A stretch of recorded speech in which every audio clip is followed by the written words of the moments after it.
Good afternoon, and welcome to the 42nd Annual James R. Killian Jr. Faculty Achievement Award Lecture. I'm Stephen Hall, Chair of the MIT faculty, and before we begin, I have two requests. The first is to make sure that your cell phone and any electronic devices that you have are turned off.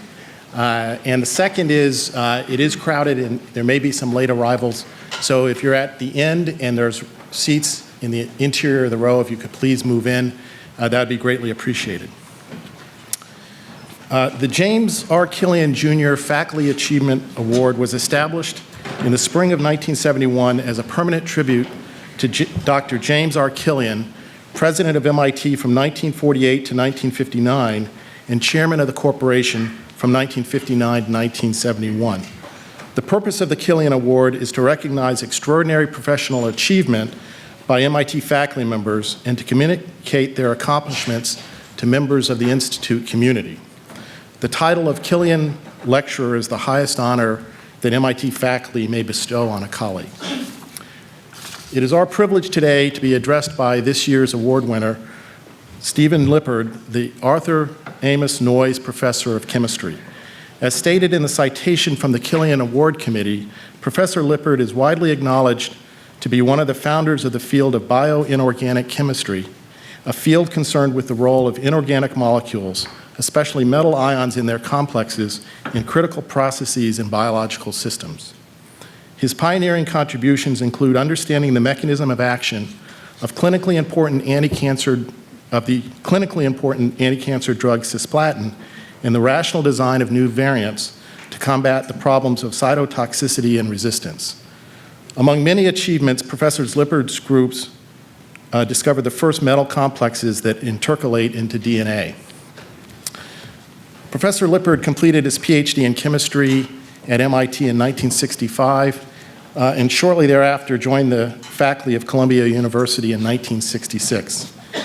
He's been a member of the MIT faculty since 1983, during which time he has trained many young scientists.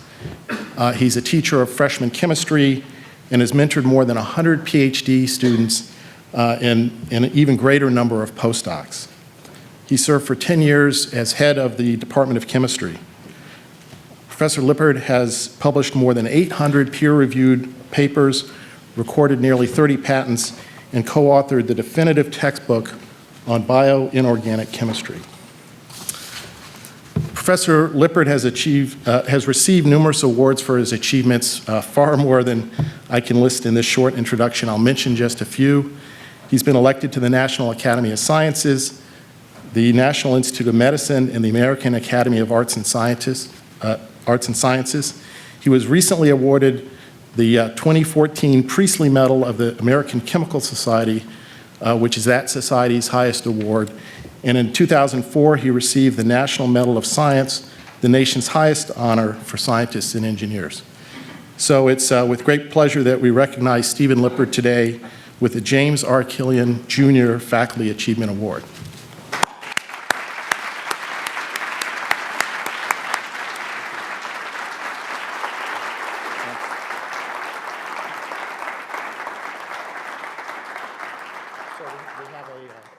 Certificate of citation for you. Let me read the citation. This certificate is in recognition of groundbreaking work at the frontiers of inorganic chemistry, leading to improvements in human health and conquering of disease, and for having taught, mentored, and trained a generation of scientists at MIT. So, congratulations. Thank you.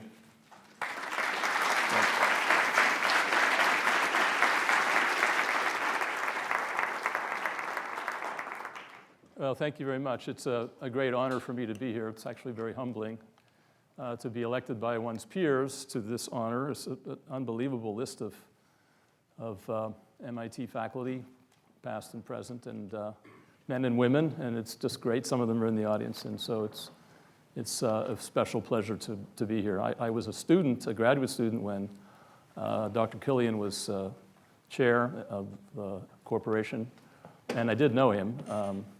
I guess I've spent more time in Killian Hall listening to music than I actually spent with him when I was a student. But it's just a wonderful honor, and I'm greatly appreciative. And I thank all of you for coming out to listen. So, and also I want to thank my sons, Josh and Alex, who've come up to be here. So we work at the interface of inorganic chemistry and biology. So metals and biology, there are two major areas here. One is the understanding of existing metals which function in much of biology. And the other is the introduction of metals as probes and also as pharmaceuticals. And it's in the last area that I'm going to be discussing exclusively today, talking about understanding and improving platinum anti-cancer drugs. And this work has been supported for a very long period of time by the National Cancer Institute, to whom I'm very grateful, and also in part by the Koch Institute, which we have been associate member of for some time. So there are basically two major themes I'm going to talk about today. One is understanding, the extent to which we understand something about platinum compounds. I'm going to talk about the discovery of that platinum compounds can cure cancer, not something that's particularly an obvious thing. DNA is the cellular target and the structure of the adducts that platinum makes on DNA, as well as the functions that are affected. And from that understanding, the ultimate goal was to try to see if we could make improved versions of the compound. And I will talk about dual threat, so-called dual threat constructs to target cancer cells and to try to get around some of the problems that one sees in conventional chemotherapy.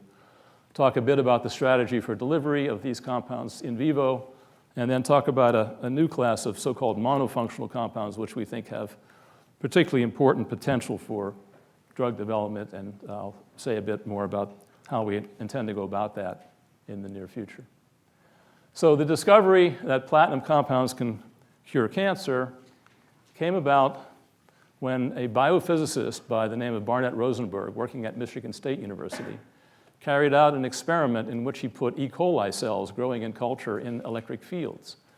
And the reason he did that was because the lines of force of electric fields reminded him of the high school biology textbook picture of cells dividing. So we have physics and biology. I've always said that's kind of a dangerous combination. But understanding requires chemistry, so I have to give a little call out to my colleagues from the department. So here's a picture of Barney. And actually, what happened was, here is electron micrograph of the E. coli cells growing, and here's what happens when you turn on the electric field. And it was extremely puzzling. And so after a couple of years, they finally discovered that it had nothing to do with the electric field, this filamentous growth, but a small amount of platinum that was used to supply the electric field leached off the electrode and reacted with ammonium chloride in the buffer, forming this very simple 11-atom compound, the cis-diamine dichloroplatinum-2, later called cisplatin, has no carbon atoms in it, no honorary carbon atoms. And it turns out that compound is a cure for certain forms of cancer. And this is the experiment that Rosenberg did. He tried to get the National Cancer Institute and others to carry out trials, human clinical trials, but was very unsuccessful at that until he produced data of this kind. He took a mouse, implanted a sarcoma, a tumor grew. After 3 weeks, the mouse died without any treatment, but a single injection of the cis isomer of diamine dichloroplatinum produced significant necrotic tissue. After about 2 weeks, the tumor became smaller, it was groomed off, and the mouse ultimately lived a normal lifespan. At that point, the National Cancer Institute got very interested, and it supported a wide range of clinical trials across the country where they worked on safety, efficacy, and looked at particular types of tumors that were responsive. And of course, cisplatin itself was a known compound. It had been around for quite some time. It was discovered by Pyrone in the mid-19th century. This 1965 discovery of cell division that led to the anti-tumor activity in 1969 was followed up by FDA approval only about 10 years later. Now, it is to Rosenberg's credit that he made the connection between filamentous growth and anti-tumor activity. He knew that agents that cause DNA damage did bring about filamentous growth, that is, growth of the cells without cell division. And that was the reason that he took it into the animal trials.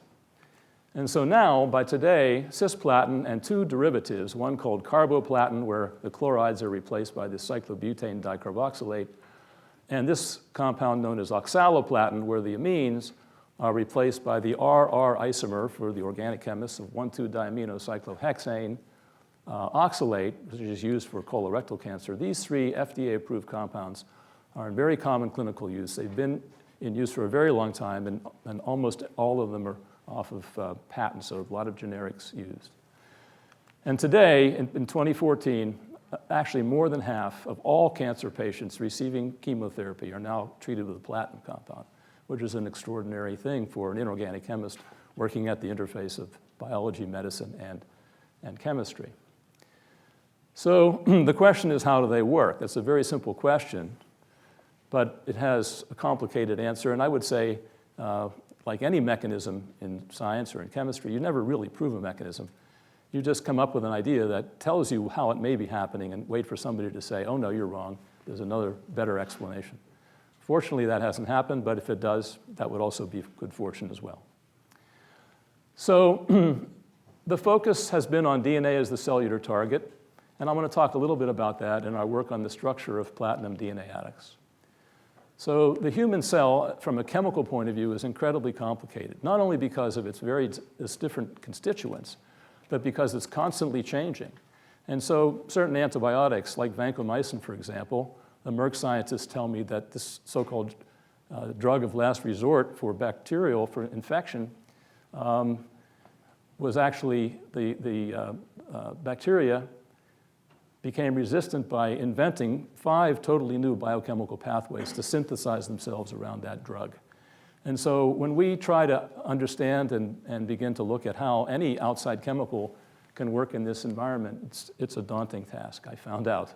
I didn't know that at the beginning. We had done a lot of work in the interaction of metals with nucleic acids because we had spent some years, and this is when I started at Columbia, trying to sequence DNA in the electron microscope by attaching it to base-specific sites, which we succeeded in doing by putting sulfurs at base-specific sites quantitatively in long stretches of DNA, 1,000 to 10,000 in length. But we couldn't actually read those beads on the string in the electron microscope because a little too much energy caused blurring of the images, although we certainly tried hard. So, but with that background in DNA, I thought this would be an interesting problem to study. And I want to start by giving you a little bit of an overview of what happens, and then I'll focus specifically on the DNA. So there are really overall 4 stages, broad stages in the cisplatin mechanism of action. One is passage through the bloodstream. It's given as an intravenous injection, and it has to encounter the tumor cell microenvironment and then get into the cancer cell, which it does by passive transport and possibly by piggybacking on the copper transport. And there's reasons for that, which I won't have time to talk about today. But the key thing is that in blood, where the chloride ion concentration is about 0.1 molar, the chlorides are kept on to some extent, whereas in the cytoplasm, where the chloride ion concentration is much smaller, there's an activation and they get lost in a stepwise fashion to produce cationic platinum compounds, which go to DNA and bind to the strongest electron donating ligands in the DNA, which are the N7 positions of the guanine and adenine bases, forming crosslinks because there are 2 places that it can bind, and then there's a cellular response, which I'll talk about later, and that's incredibly complicated. Thousands of papers a year talk about the cellular response to platinum compounds. Now, why do we think DNA is the target? Well, for one thing, if you take cells of diminished ability to repair DNA, they're hypersensitive to platinum compounds, particularly cisplatin. And if you want to talk about going all the way to patients who have received platinum infusions as chemotherapy have significantly higher levels of platinum DNA crosslinks on the so-called buffy coat or DNA-containing cells in blood, as determined by antibodies that are specific for those particular adducts. And patients that do not have high levels of platinum DNA adducts do not respond very well to platinum chemotherapy. So all the way from the cell on into the patient being treated with platinum, there's very strong evidence, I think, that DNA is the right target. Now, we and others looked at some detail at how the adducts on DNA were made, and in particular, the relative amounts. So about 90% of all adducts of cisplatin are intrastrand GG crosslinks. So if we talk about DNA as having a Watson strand or a Crick strand, the adduct is making a crosslink on the Watson strand. And the 1,3 crosslink with an intervening nucleotide, so 2 guanines with an intervening thymine, maybe about 5% or so, and a smaller number of interstrand crosslinks where one links between. So for cisplatin, for example, these are some numbers, and for the carboplatin, they're slightly different. So the first thing we wanted to do as chemists was to learn something about the structure of these adducts. I mean, if we were the size of the atom, this would all be a visual art, but a lot of chemistry is directed at learning the three-dimensional architecture of the microworld and smaller. And so the first thing that we were successful in doing, this was the work of a graduate student, Suzanne Sherman, in 1985, was to synthesize and crystallize the deoxy-PG-PG, a dinucleotide, where platinum binds the N7s, and the 2 amines are here. And you can see there's a significant bend at the position of the 2 guanines, which in a normal double-stranded DNA would be stacked on each other and in a series of parallel planes. And it took us about a decade, because of the difficulty of synthesizing and crystallizing, to get the structure of cisplatin on double-stranded DNA. That was done by Tricia Takahara. And there you see the platinum in the major groove of the DNA where the N7s of the guanine are, again, making this cross-link. The picture is very similar to that of the simple dinucleotide, but we can see that it causes a substantial bend in the DNA duplex, and it opens up, and that's in the major groove of the DNA, it opens up the minor groove, and it opens up a hydrophobic surface to which proteins like to bind. And even later, we were able to get the structure of the diaminocyclohexane platinum on double-stranded DNA. The diamine platinum is the adduct that's made by cisplatin and carboplatin. With this one, the diaminocyclohexane, we now have the adduct that's made by oxaloplatin. So we now know the structures of the 3 FDA-approved compounds on DNA. And it was very similar to what we saw for the cisplatin adduct, the one difference being that we could tell why the RR isomer was important in the activity, because there's a specific stabilizing hydrogen bond made with this amino group with the oxygen atom of the guanine on the 3' side of the oligonucleotide on the Watson strand. And in the other isomer, where if you have an S configuration there, you can't make that hydrogen bond. Now we come to a much more difficult question, although those were difficult enough at the time, and that is, what are the cellular functions that are affected, and how do those cellular functions lead to the cancer activity, and in particular to the discrimination between normal cells and cancer cells?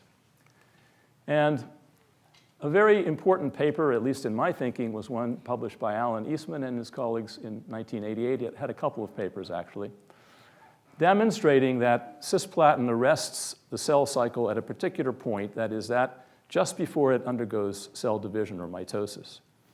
And so what he proposed was that it was the inhibition of the transcription of the DNA, that is, the conversion of DNA to RNA, which then ultimately makes proteins, that blocks the expression of the enzymes that are and proteins that are necessary to produce the mitotic spindle. It also, by the way, explains the Rosenberg result of filamentous growth, although we have to remember that Rosenberg was working on bacteria, and cisplatin killing bacteria is not a way to solve cancer, but cisplatin works on humans. And by the way, I didn't mention, I meant to mention this earlier, just to give you an idea of how good it actually is. For testicular cancer, which used to be the leading cause of death of males aged 20 to 40 and would be today, it is essentially a cure. And the poster child is Lance Armstrong. He's not quite as popular a poster child as he once was. But he had stage 4 metastatic testicular cancer. It was in his brain, and he had a complete cure, complete remission. Hasn't come back as far as we know. And many, many, many cases like that. In fact, the statistics say, cancer statistics say, there's about 9,000 new cases of testicular cancer each year and a very small number of deaths, well under 100. So what is transcription, and how do we think about platinum blocking transcription, and can we actually get evidence for it? After all, the Eastman paper didn't produce direct evidence. It was a hypothesis. And Brian Todd, a former graduate student, and I described this in a journal known as Metallomics recently. And I want to focus specifically on the roadblock to RNA polymerase. So here's an example of an experiment carried out by Karen Sandman in the lab, which demonstrates very graphically how transcription is affected. So here we have a construct in which we have two fluorescent dyes, a coumarin, which fluoresces in the blue, and a fluorescein, which fluoresces in the green, and it's linked by a beta-lactam, like the one in penicillin. And this molecule is protected, and when you put it into a cell, cytoplasmic esterases in the cell will cleave off the protecting groups, and this molecule will fluoresce.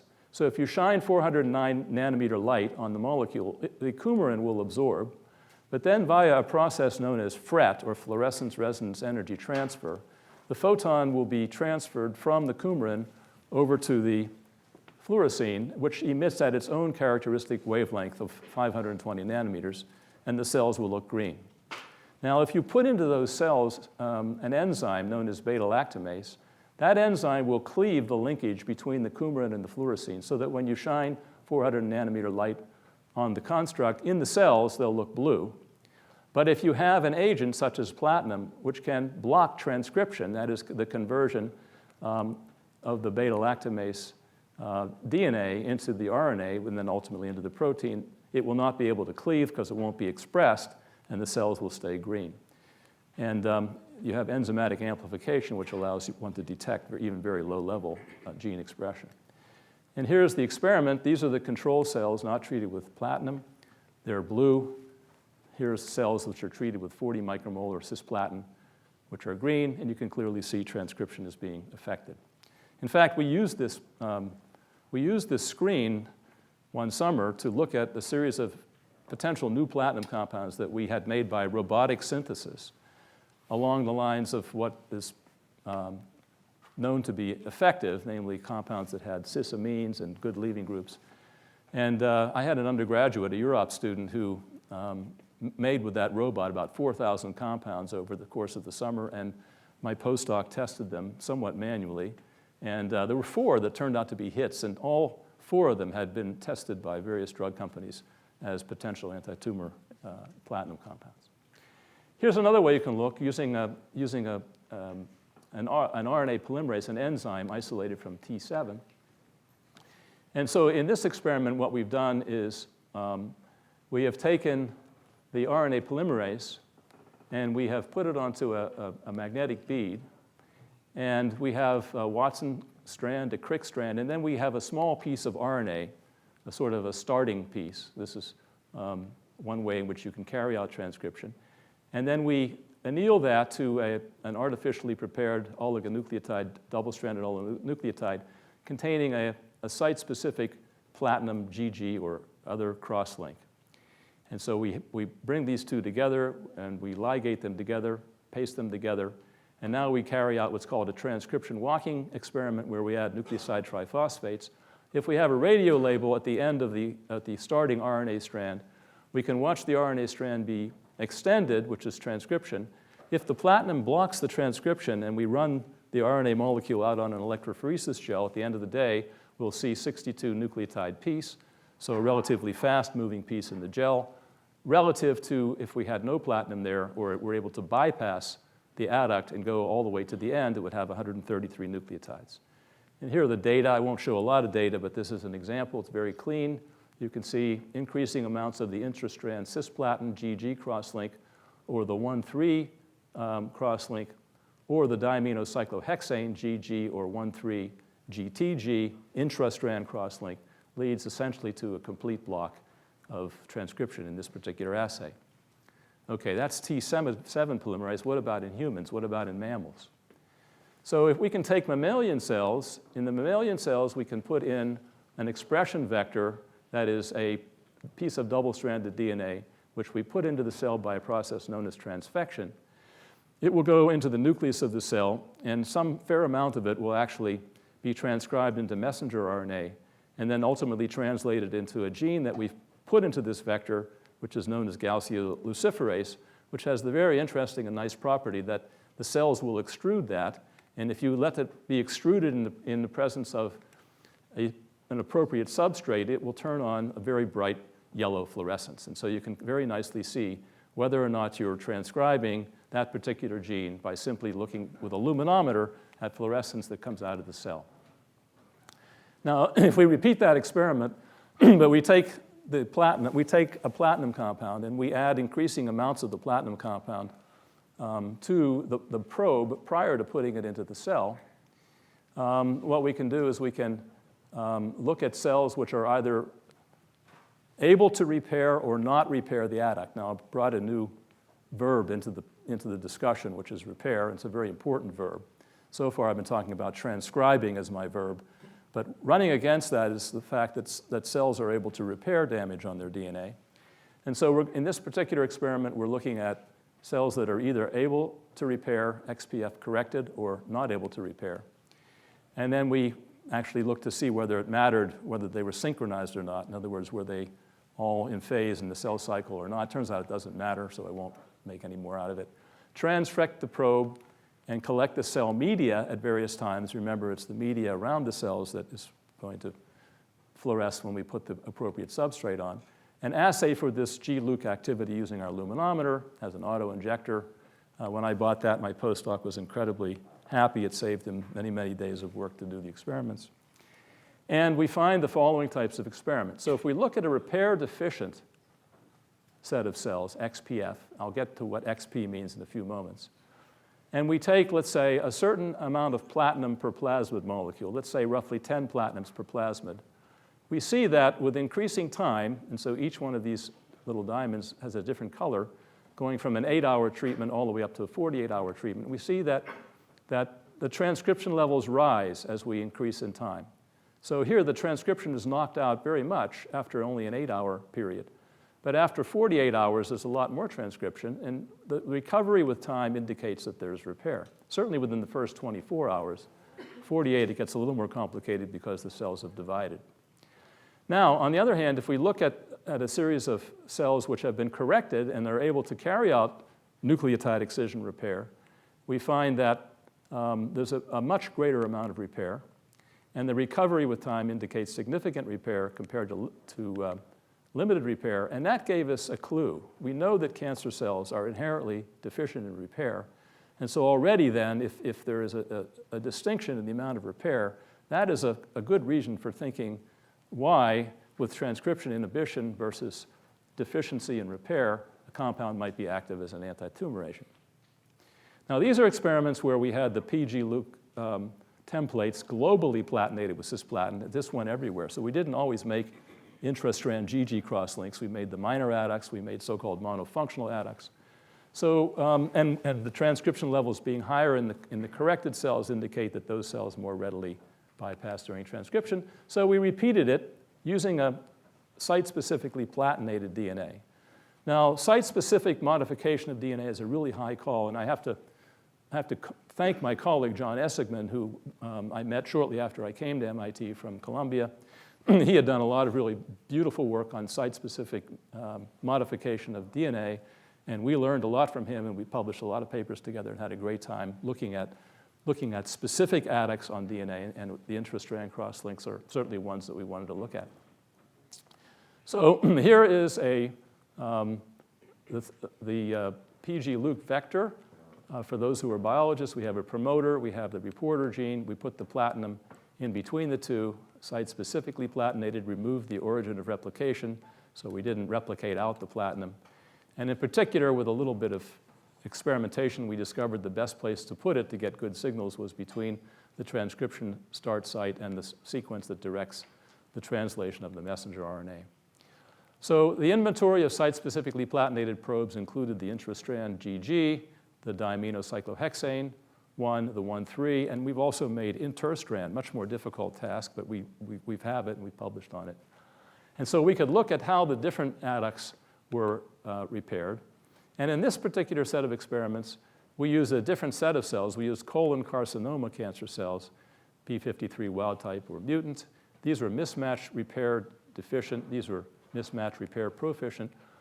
This is the unplatinated plasmid, and these are the platinated plasmids. So you see very strong inhibition of repair over a period of time. Inhibition of transcription over a period of time, and very little increase with repair. Mismatch repair does not remove the major cross-links of cisplatin on DNA, which is why those experiments look different from the ones using the XP cells. Now, this method is applicable to study many cellular contexts and many different types of compounds other than platinum, and we envisioned a potential application in personalized medicine, possibly if at some point down the line, when we're able to get tumor samples from patients in a short period of time. This is a very fast experiment. One might be able to take a look at different types of platinum compounds, maybe in conjunction with other things that we put on the platinum, which I'm coming to shortly, to see whether certain people might be able to respond better than others to certain types of platinum-based treatments. Now, I've mentioned repair. It's time that I tell you a little bit about nucleotide excision repair. So this work was work that we carried out in collaboration with Aziz Sanjar at the University of North Carolina, who is a really wonderful colleague and somebody who taught us a great deal about looking at NER. And so all of our genomes are damaged every day. This is estimated that there's at least 1 million mutations that are made every day, or damage events that could lead to mutations. And we have repair mechanisms that can take it out, whether it's walking out in the sun, and we have some today in Cambridge finally, or drinking milk and getting a little potassium-40. There's a lot of mechanisms that we have that allow us to repair the damage on the DNA. And the one that takes out the intrastrand crosslink of cisplatin essentially exclusively is nucleotide excision repair. And the way that works is the following. If we have damage on the Watson strand, there's a series of enzymes and proteins which recognize it and then cut out a piece, which I show down here with the damage on it. It's about 30 nucleotides in length. It cuts first on the 5' end and then subsequently on the 3' end. The cut on the 5' end is the first irreversible event in the process. And then you have a gapped DNA duplex where if you've taken it out of the Watson strand, then the Crick strand has the correct sequence. You can then synthesize against that correct sequence with nucleoside triphosphates and make the repair patch, and the repair takes place. So the experiment is set up in the following way.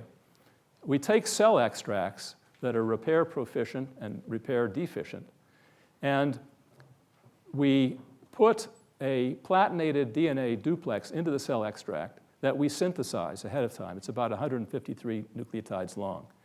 And if the damage is placed on the Watson strand, when we put this piece in, let's say it might be 50 nucleotides or so, we will be sure to have a radio label placed as a phosphate group here. And so, for example, here is a strand of 156 nucleotides that were put together with this particular sequence. And the platinum piece that was put in was TCTA, GG with the 1,2 intrastrand crosslink, CCTT. And then in a separate DNA, this is now a separate strand, we put in TCTGTG so we could look at the 1,3 crosslink. You make the double-stranded DNA by annealing the complementary unplatinated Crick strand to it, put it in the repair extract, and look to see whether you get a 30 nucleotide piece. This is a control lane, 30 nucleotide piece in your gel. Now, because it's a cell extract, it has nucleases in there other than the ones that take out the repair damage. And so your 30 nucleotide piece is going to be cut to 29, 28, 27, and so forth. So you get a little ladder of bands. Now, if we look at HeLa cells, which are very famous cells that are used in cell biology to do experiments of this kind, which are cervical cancer cells, the whole story related to Henrietta Lacks. We see that it's proficient in repair and takes out the damage for both the GG and even better, the GTG. So we see this is a better repair substrate than the major adduct, which is already interesting. But you see there are these lanes marked F and G. Now, F and G stands for the complementation groups F and G. So these cells are derived from patients who have a terrible disease known as xeroderma pigmentosum. Hits about 1 in 100,000 individuals. And they lack one or more, usually one, genetically inherited the loss of a particular one of those enzymes that's involved in the repair complex. But when you put an XPF patient cells together with an G patient cells. They complement each other, and so as a consequence, you get very good repair signals when F and G are put together, but not when either is there alone. And so we can look at the kinetics, that is the rate at which the excision occurs as a function of time, it's shown here, and the GTG is better than the AG or GG intrastrand crosslink. Now, the question is, how does all of this translate into the killing of cancer cells? And the answer is a battle that goes on in the cancer cell, namely that of transcription inhibition versus the inhibition of nucleotide excision repair. And I have a little cartoon that will perhaps bring this home to you. Imagine that you have a piece of DNA that's got cisplatin damage. RNA polymerase II, which is the major transcribing molecule in cells, comes along, hits the damaged site. The stalled RNA polymerase triggers multiple cellular processes calling out for repair or programmed cell death. So it's going to go down one of those two pathways. And our lab has studied this. We did some work with Phil Sharp in the past, leading to some insights into this process. And failure to recognize and repair the damage and answer to this 9/11 distress call is what you want in the cancer cell, because what will happen otherwise is that the stalled RNA polymerase II will be phosphorylated at the 3' end and then ubiquitinated with the proteins known as ubiquitin, taken to the proteasome, which is basically the garbage can in the cell for taking proteins apart. The cellular repair machinery will be recruited, particularly nucleotide excision repair, and recognition and repair of the damage in answer to that distress is what you want in healthy cells. And we believe that the anti-cancer activity of the platinum drugs exploits that property. Now, one of the very interesting questions, which I had originally planned to talk about today, but I just don't have time to get it all in, and we haven't finished the story, is why it is that testicular cancer cells are so affected. Why is there essentially cure of testicular cancer and not of so many other cancers? And I don't know that this is the answer, but we're tracking down a rather interesting lead right now related to a particular protein that is found in all cells. It's an amazing protein known as high mobility group protein that likes to bind to the cisplatin intrastrand crosslink. And when it does that, it blocks nucleotide excision repair. And so it can sensitize the cells to the platinum because it removes the ability of the cell to repair. We tried to prove that over years, and we had data which did prove it, and we had data which disproved it, and we published both sets of experiments. And we just didn't, it was just very frustrating to try to get any degree of consistency. But recently, a form of the high mobility group protein appeared in testes that was different from that in all other cells. What I think that perhaps the variable that we were not controlling in all of those earlier experiments was the intracellular redox potential of the cell, which is pegged at a certain value depending upon, if you're a chemist or biochemist, the glutathione concentration in the cell. And if the high mobility group protein has a pair of cysteines, and if they make a disulfide bond, they abrogate the interaction of that high mobility group protein with the platinum, knock it off by about a factor of 1,000 by flipping a phenylalanine side chain that's inserted into the hydrophobic notch opposite the platinum. I have to be careful here because I might be adding back in the time that I said I was cutting out. Anyway, the important thing is that in the testes cell, one of those cysteines is a tyrosine. So it can never make the disulfide link. And now we're working very hard to be able to test that. And the big problem that we have is there just aren't enough, fortunately this is a good thing I think, testicular cancer patients in the world to give us enough cells to be able to test this, but we're meeting soon with some colleagues at Mass General, and we hope to be able to come to see whether that hypothesis is the correct one or not. Now, in the remaining time, I want to talk about attempts to try to improve things. Now, why do we want to improve things? Well, I'm sure you're aware of the fact that chemotherapy has its toxic side effects. And in the case of platinum compounds, there's either acquired or inherent resistance. And in some cases, the tumors, despite every attempt of the physicians, are just simply too aggressive, and the patient dies of the cancer. Now, that has led us and others throughout the world to look at so-called non-classical platinum compounds. And I'm going to talk about platinum-4 compounds, which are so-called dual-threat compounds, and so-called monofunctional platinum compounds. Now, the dual threat strategy is the following. That is, we want to take a platinum compound like cisplatin and add 2 additional ligands to it by oxidizing it from platinum 2 to platinum 4. If we could get that into the cancer cell, it would release the extra ligand, producing cisplatin, and the extra ligand, which, if it had its own anti-cancer activity, could serve as a dual threat to try to knock out the cancer cell before it could become resistant or otherwise escape the chemical assault. The other possibility is to package these in nanoparticles that control the release of the platinum that platinates the nuclear DNA and operates by the mechanism I've described, or produces another unit, X in this case, or L in this case, conveys an alternative biological activity. And our approach was to build a platinum 4 compound, which you can do quite easily chemically by oxidizing to the dihydroxide and then attaching a group R. Platinum 4 compounds are more inert than platinum 2, which allows good synthetic manipulations, and in one case actually led to a compound that could be administered even orally. Didn't pass the FDA, but it came very close. And different pharmacological and pharmacokinetic properties, the spectrum of activity, the R group provides a dual threat. Reduced side effects, the R group could target a cancer cell versus a normal cell. Drug resistance, one could alter the mechanism of uptake, which cells sometimes block the uptake into the cell, which I haven't talked about. Or the compounds could reduce rapidly to potent platinum 2 compounds. Now, the first dual threat compound that I thought about came as a result of reading Nature magazine on an airplane flying back to Boston from a trip that I was taking. And I was reading about a molecule known as dichloroacetate, or DCA, the potassium and sodium salts of which had been used to treat lactic acidosis. But cancer patients found that as an experimental cancer drug, it could shrink tumors in animals. They wanted to do clinical trials in humans, but there was no incentive to do that. There was a lot of discussion about this in the end of 2000, first decade. Because it had been around for years, its structure couldn't be patented, the drug companies weren't interested, and a lot of the work was done in Canada. And this molecule is still undergoing clinical trials. It's now in phase 3 in Canada. I looked recently, there's nothing new. So the plane hit the ground in Logan. I was on my cell phone, and I called my graduate student, my postdoc, Shanta Dart. I said, Shanta, it should be very easy for us to attach the dichloroacetate to platinum 4, to a platinum 4 derivative. See if you can't make this compound.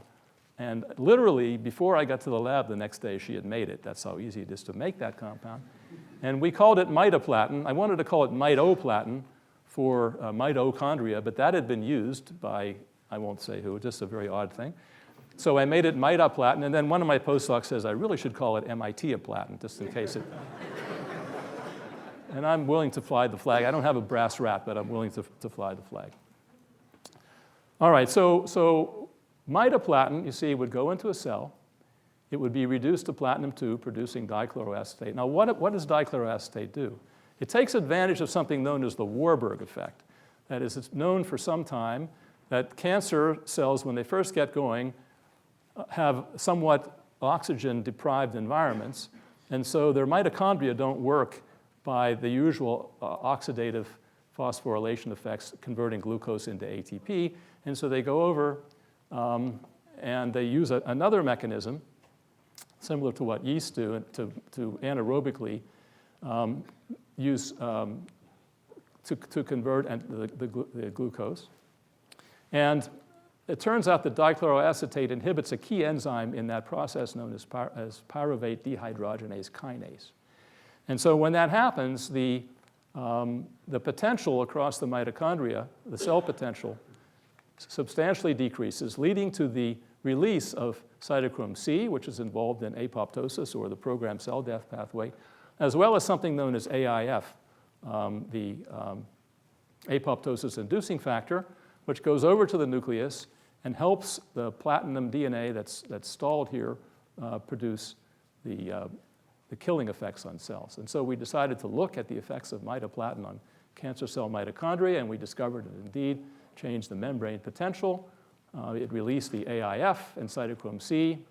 And most importantly, the platinum compound got in there, made cisplatin, or an analog, got onto the DNA, and form the intrastrand GG crosslink as confirmed by using a monoclonal antibody known as RC18, which I'll show a little bit later as well, which is very specific for the intrastrand crosslink made by cisplatin.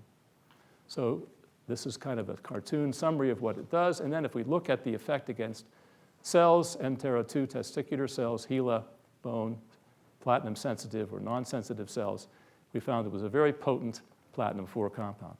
This is really a proof of principle type idea. We don't think that mitoplatin is actually going to find its way into patients or necessarily should. But it shows the dual threat, the way in which you can attack two different types of processes in the cell, which I think would make it much more difficult for the cell to become resistant and hopefully lead to clinical success. Now, the other way, of course, is to deliver platinum drugs in vivo by strategies that involve nanocarriers. And we've been working on this for some time. Many of my colleagues at MIT, including, I'm sure, some in the audience working on this.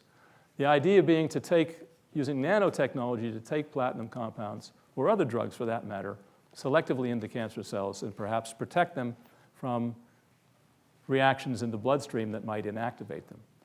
One of them, ones we looked at very early, were single-wall carbon nanotubes, which we did in collaboration with Hongji Dai's group at Stanford University. I call them longboats because he sent us these long tubes. They reminded me of the Viking longboats. And I said, Hongji, how many oars do you have on your boat? And he said, well, we have about 80. And we had just at that time quantitated the amount of platinum that we could put on those oars, and it would turn out to be 78. And I said, okay, that stuff is good. I can work with this material. I was very happy about that. So here's an example of where we actually, using platinum atomic absorption spectroscopy, proved that we have 80. And we put folic acid on one of the two axial positions of platinum. So we oxidized to platinum 4 dihydroxide. We put a succinic acid on both ends, so we make the disuccinate. And one of them we turn into a carbamate with linker chains, ethylene glycol linker change, which gives water solubility. And out to the end, we put folic acid. And folic acid is known to target folate receptors on cancer cells. And so when we treat those cells, they will bind to the folate receptor, be internalized, and maybe direct the platinum compound, which would be released inside the cell as cisplatin, specifically to that type of cell. This is an immunofluorescence study that indicates, again, using this monoclonal antibody RC18, that in that experiment we make the 1,2 intrastrand crosslink. And then if we look at the cytotoxicity against the different sets of cells, folate cell receptor positive versus that's these types of cells, or the negative one, the testicular cell, we find that the platinum single-wall nanotube construct was more than 8 times effective in the folate receptor positive cells than in the negative cells. And from a clinical point of view, if you could direct your compound against cancer cells versus normal cells, that would be a very significant achievement. Now, at that point, I went over and talked to Bob Langer. Who wouldn't, if you're interested in doing nanoparticles? And I said, Bob, you know, this is what we've got. I would like to take more advantage of nanoparticles, and I'm particularly enamored by your wonderful work using the PLGA PEG, the polylactic coglycolic acid. He said, you know, Steve, I've got this wonderful former postdoc named Omid Farrokhzad who works with me. He's over at Harvard Medical School at the Brigham, and he might be in the audience somewhere. And together with Omid and Bob, our labs have made a number of constructs where using nanoprecipitation, we've put in what would ordinarily be very hydrophilic platinum drugs with hydrophobic side chains. This is, again, the work of Shantadar, into these particles. And in fact, the three of us have co-founded a company known as Blend Therapeutics, which I'll talk about in a little while, which takes advantage of some of this nanoparticle formulation, but in addition is very interested in these monofunctional compounds that I'll get to in a few moments. So in this case, what we did was we wanted to put something on the outside of the cell that would direct the outside of the polymer, rather, that would direct it specifically towards cancer cells. And so we put a so-called aptamer that was a PSMA aptamer that went after the prostate-specific membrane antigen, which is overexpressed on the surface of most cancer cells.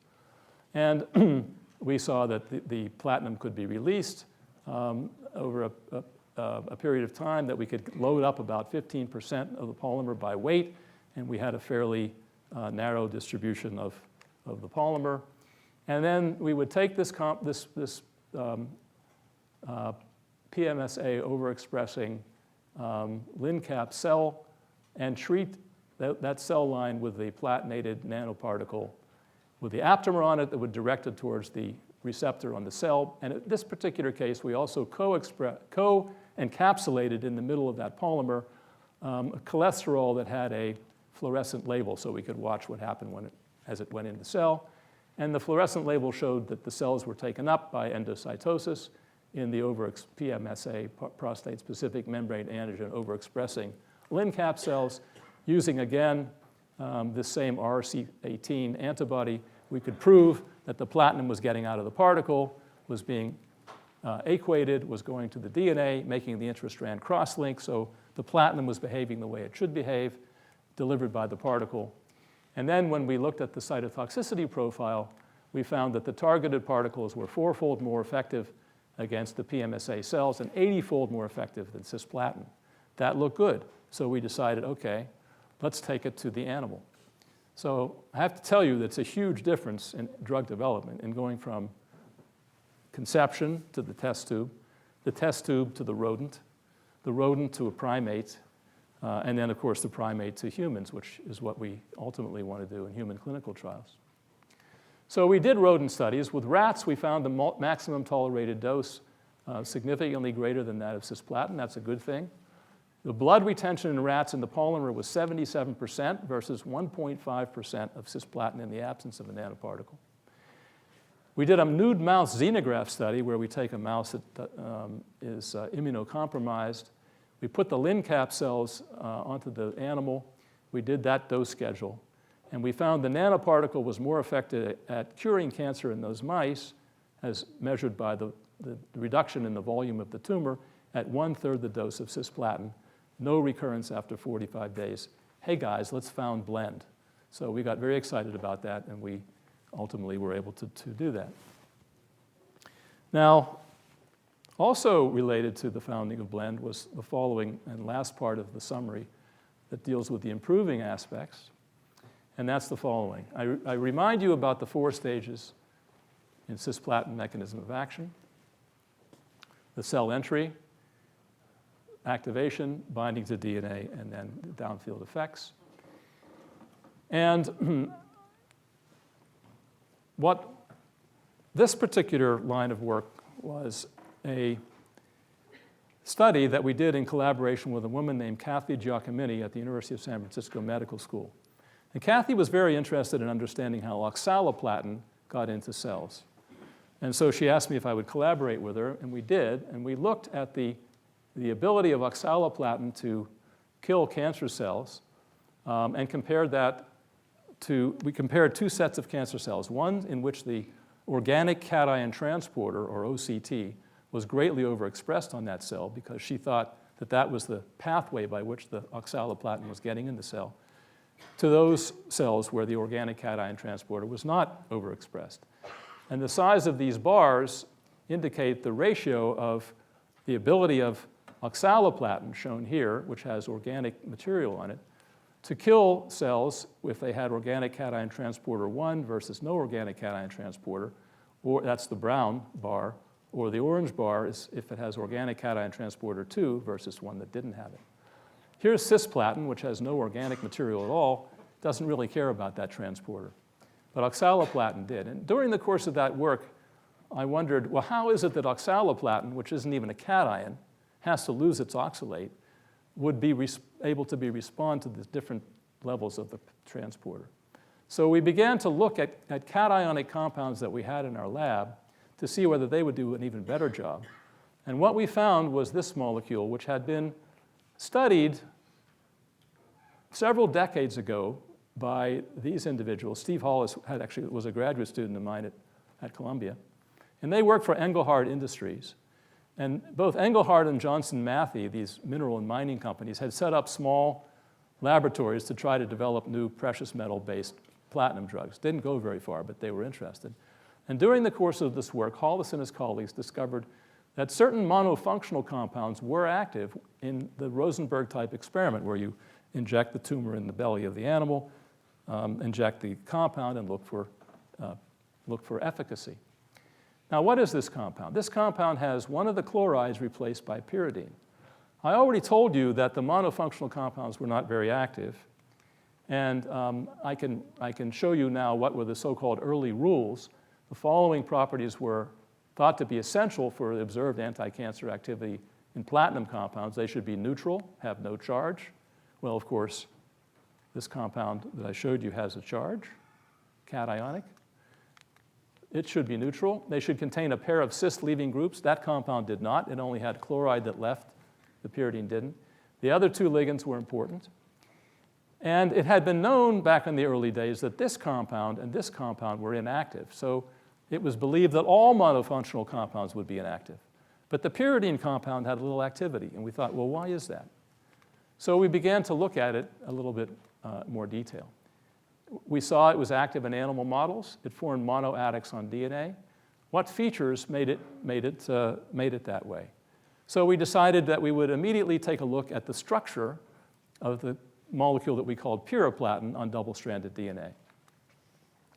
Now, although it took us 10 years to get the structure of cisplatin on DNA, it took Ryan Todd 10 weeks to crystallize and get the structure of pyroplatin on DNA. It's not that Ryan isn't good. He's great. It's just that the methodology has improved that much over the period of time. Here's the crystal structure of pyroplatin on DNA. It's standard garden variety Watson-Crick double-stranded DNA, no bend. The platinum is bound to guanine where we put it in this particular sequence, and that's its favorite binding site. The pyridine is hanging out here in the major groove, and there is no architectural change in the DNA. It's very interesting. We then looked at transcription inhibition and nucleotide excision repair, and whereas cisplatin inhibits transcription enormously, the blue refers to this axis, it does get repaired to about 60% after 60 minutes by nucleotide excision repaired.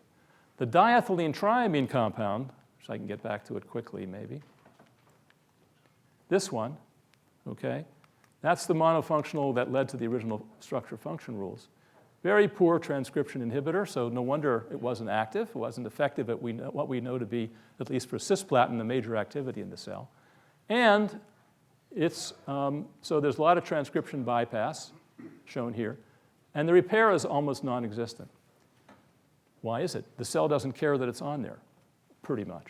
But the pyroplatin is intriguingly in between. That is, it blocks transcription, and it's repaired, but not nearly as well as cisplatin. And that's, we think, because it's not making as big a structural change in DNA. There are sensing proteins that sense damage on DNA, and three-dimensional structure is one of the things that they sense. So it inhibits transcription by Pol II nearly as efficiently as cisplatin and eludes nucleotide excision repair. Then we looked at a panel of different cells. We actually looked at the NCI60, if you know what that is, but we had our own little panel of cells, colorectal, breast, and so forth. And you get plots like this. And what these plots are, down the middle is the mean inhibitory dose that kills 50% of the cells. And bars on this side represent cells that are better treated by the platinums, that is, they are killed at lower doses. And cells on this side means that the cells are treated worse than the mean. So here's the pattern for cisplatin. Here's the pattern for oxaliplatin. This tells you that oxaliplatin is going to hit a very different spectrum of tumors than cisplatin. And it was on the basis of information of that kind that oxaliplatin was developed as a billion-dollar drug in the first place, being able to distinguish and differentiate different types of cancers. Well, pyroplatin was different from either of those, so that was an interesting thing. The problem is that its potency was down by 2 orders of magnitude. That is, its anti-proliferative property is different from that of cisplatin because the pattern is different, but it's less potent than an order of magnitude. So how can we improve pyroplatin? So we thought if we're right about transcription inhibition being the key factor, let's take a look at what pyroplatin looks like in a transcription complex. So we made one, and we studied it by crystallography in collaboration with my former graduate student, Dong Wang, who's on the faculty at UC San Diego, and who had trained with Roger Kornberg for his postdoc. And so we built an oligonucleotide containing a blue template strand containing the pyroplatin. We put in an RNA, the growing RNA chain. We did biochemistry as well. But in the crystal structure, here's the non-template piece of it here. And we could see that this monofunctional adduct could get into the active site of the RNA polymerase, could make the GC base pair, but it could not translocate out of there, which is why it was effective. But what we also saw was that, that if we could increase the size of the pyridine, we might improve the potency. So we did. And my postdoc, Guy-Young Park, examined a small library of different heterocyclic nitrogen ligands, and when we came to phenanthridine, we hit the jackpot. We had this compound which we call phenanthroplatin. Because when we examined it against a series of cells, lung, ovarian, this is the panel I showed you before, cervix, breastbone, and so forth, compared cisplatin, oxaliplatin, pyroplatin, and phenanthroplatin, we can see that against this panel of lines with the IC50 values, phenanthroplatin is substantially more potent certainly than pyroplatin, hundreds of times more potent, and more from 70 to 40 times more potent than cisplatin or oxaliplatin, and it retains the differential toxicity against the different types of cells. So we're pretty excited about it, and we think that phenanthroplatin and compounds like it could be developed and go forward. And again, I call out blend. Of course, there's a conflict of interest here, but the financial side of it is not what's important to me. I would like to cure at least one person of cancer before I leave the planet. I have many reasons for wanting to do that. I want to finish by calling back to inorganic chemistry, which is my roots. I did my thesis here at MIT on the chemistry of the bromorenates. There were no biomolecules in it whatsoever. And I remind you that platinum is a third-row transition element. I actually, when I was department head, tried very hard to have periodic tables placed on this room. And I even got the provost at the time to agree to allow me to run a contest that, among the students, but then the provost changed and we couldn't do it. So. Now, pyroplatin is a monofunctional adduct. And what is very interesting to that for an inorganic chemist is cisplatin makes a cross-link. When the DNA bends, if you look stereochemically, there's a stereochemical block, a structural block to the addition of 2 extra ligands on the platinum. So it's very hard to put an octahedral 6-coordinate compound making a cross-link on DNA. But if you have a monofunctional adduct, then all of a sudden the space is there. And so it allows one to think about moving to the left or west in the third row of transition elements, away from platinum, which makes only 4. Iridium likes to make 6, but it also can make 4 depending upon the oxidation state. And so we've been examining iridium, osmium, rhenium, tungsten, and tantalum as new potential anti-tumor drug candidates, which could conceivably work by a very similar mechanism as a pyroplatin. And I want to show you just a result of one of them today. We've got some really cool results. And one of the things we want to do is to specifically go after the cells in the tumor microenvironment, like, for example, cancer stem cells, although that's controversial. But we have now some good, very good compounds in that list that seem to go specifically after cancer stem cells, and we're very excited about it. But I just want to talk about osmium today. And so we took this osmium compound, an osmium with 2 nitride and 2 nitrogen donor ligand, known as orthophenanthroline, and 3 chlorides. So it could make monofunctional adducts or it could make bifunctional adducts, but it could certainly make monofunctional and be accommodated in the DNA. It targets genomic DNA, and it leads to the apoptosis of cancer cells. Very interestingly, in examining a number of compounds of this sort, my postdoc, Rama Sundarlingam, who basically invented this project, put a couple of phenyl rings on here, and it also led to apoptosis, but intriguingly by a completely different mechanism in the cell. And that's really interesting to me because it opens a whole new strategical way of attacking cancer cells by decorating the periphery of ligands on metal complexes and directing them to different parts of the cell by which they could bring about different pathways. And how do we do this? I won't go through any detail, but just to say, with certain biomarkers, we can prove DNA damage. With certain other biomarkers, we can show, or with the same biomarkers, rather, we can show little sign of DNA damage. And then in collaboration with Mike Heeman's lab in the Department of Biology, and there's a nice article about him on the web today. I found that he plays the bass guitar for the first time. I look forward to hearing that someday. We've been looking at them.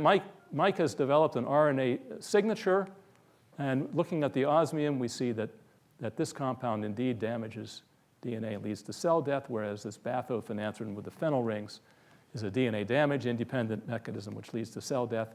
And if you look in detail at the pathways, and we have not all of the information we want, but we have some information suggesting that ultimately it's p53 that drives the apoptotic response, and it can be induced either by the typical pathway that cisplatin uses or by going to the endoplasmic reticulum through the unfolded protein response in the ER. It could also lead to this pathway, which could be an apoptotic response. We'll see. My colleague Matt Scholder is very interested in working on that. Matt's around somewhere in the audience, and we hope to do a little more work to get some details of that pathway. So this is a summary of what I've talked about this afternoon and give you some idea of our understanding and hopes to improve the platinum drugs. Before I close, though, I have one little retrospective that I want to share with you, and it's the following. I want to see if I can close the loop between phenanthroplatin at the end of the story, monofunctional adducts, and the initial discovery of cisplatin. I've wanted to do this. I convinced my graduate student, Tim Johnstone, that this would be a great experiment to try. Tim is a wonderful graduate student. He published 9 papers last year. When it was time for his year-end report, he said, "My year-end report is the 9 papers." I said, "That's fine. I don't want anything else from you." So I remind you, will the active monofunctional platinum compounds produce the filamentous growth in E. coli that cisplatin did? These are the Rosenberg pictures, okay? So we tested 4 compounds, and this was just recently published. Cisplatin, which we know produces the filamentous growth. And then we took the triamine chloroplatinum, which was the reason the monofunctionals weren't supposed to be important at all in the early days. Pyroplatin, which was the first hint that they might be. And phenanthroplatin, which is really terrific. And we did bacterial expression. Now, these aren't going to look like the Rosenberg pictures because this is an electron micrograph. This is just light microscopy. So here's a control. Those are E. coli cells growing in culture. You treat with cisplatin, you get filaments. So we repeated the Rosenberg experiment. You treat with the triamine platinum compound, you get no filaments, inactive compound in humans, in mammals. Pyroplatin, you get just the first hints of a filamentous growth. And phenanthroplatin, you get filaments. Now, do E. coli tell you what's going on in mammals? I don't think so. But this is just, to me, a very interesting comparison. So I want to close by acknowledging the people whose work I've talked about today. I've been very, very fortunate in the graduate students and postdocs I've had over a long career. They've just been fantastic, and their work is the reason that I'm standing here today. Not only are they good scientists, but they also are very clever experimentalists, and they think about things and make great contributions. And that also goes for the Europe students who have worked in my lab. I've had many Europe students, many who are first authors on papers that have come through. Often I take them as freshmen. And my graduate students have run little mini groups in my group by mentoring several Europe students, which has helped them greatly in their own independent careers. And then, of course, without my collaborators, I'd be nowhere. I mean, without the people who have talked to me and helped us and learned. I've had 6 sabbaticals, and several of those sabbaticals have been basically to learn new methodologies of different kinds, not only in this area, but in other areas we work on. So I want to thank them for all the wonderful insights that they've helped us in with methodologies. So I'm a very problem-directed person, which means I have to reach out to others to learn methods. And this is my current cisplatin subgroup. You can see it's a very international group from multiple continents, as we all have to have these days. And we got Mark down in Congress, who down in Washington is going to make sure we keep getting good funding for our international students.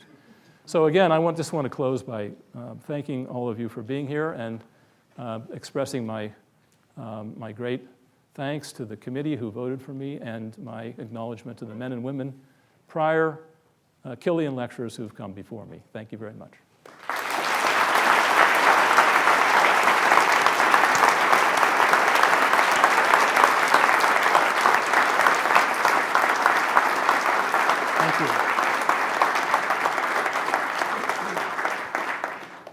Thank you for a terrific lecture. Professor Lippard will now answer questions. There are microphones in both of the aisles. We ask that you use the microphone so that we can hear you on the videotape.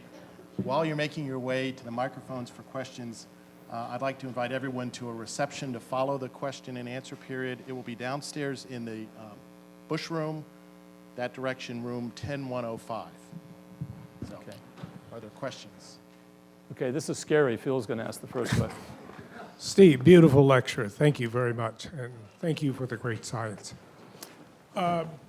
Cisplatin is one of the first, or as you showed, widely used drugs that are called a cytotoxic. But they clearly respond differently in different cells, as the testicular cancer shows. So have we been able to match genotype or cell phenotype in any specific way to the generality of cisplatin response? Not yet. I would say, first of all, I would say all treatments of cancer are cytotoxic. And it's just unfortunate that the word cytotoxic has had a negative pall cast on it by the community. I think that we certainly have tried. So the question is, would there be resistance phenotypes, for example? Would there be certain types of ways that cells respond that we could say are tumor specific? I think that's what you're asking, really. And we don't have enough information yet to be able to pull that out, but it's a very good thing to think about. I mean, when I first came to MIT, Bob Weinberg and I grew up together. We went to elementary school together, and we talked a lot about trying to figure out whether there might be a way to hit cells with platinum and hit them and hit them and hit them, and look at the survivors and say, okay, this is what's surviving, then genetically, what are they doing? And we did a little work. We looked at, at mechanisms for putting things out, but we were not able to see anything that was really a smoking gun. So I think the best hope is really to sort of look at the human clinical samples, if you can get them, try to get them, and find out those cell types, the phenotypes of those cells. And so I think the cancer stem cells offer a good opportunity that are surviving, and then try to, work from that. I'm not the only one to think of this, of course. But I think platinum and heavy third-row transition metals offer some opportunity there. But it's always a battle of killing the cell versus producing some toxic side effect to the host. And to the best we understand it now, we know what the parameters are. We just have to see if we can get them to be optimized. And I can tell you that the people in the company are much better at doing this than we are for all kinds of reasons. And the reason for developing the company is because I found over the years that it was really impossible, and it's the only company I've ever been involved in founding. It was impossible to bring somebody in from one of the big biotechs, let's say Bristol Myers Squibb, which sold all the original platinum compounds, to get them interested in taking what we had from cell culture studies, and investing into what ultimately would be human clinical trials. But the startups offer a very interesting opportunity to get there, and I think we're going to get there in Blend fairly soon with our first clinical trial.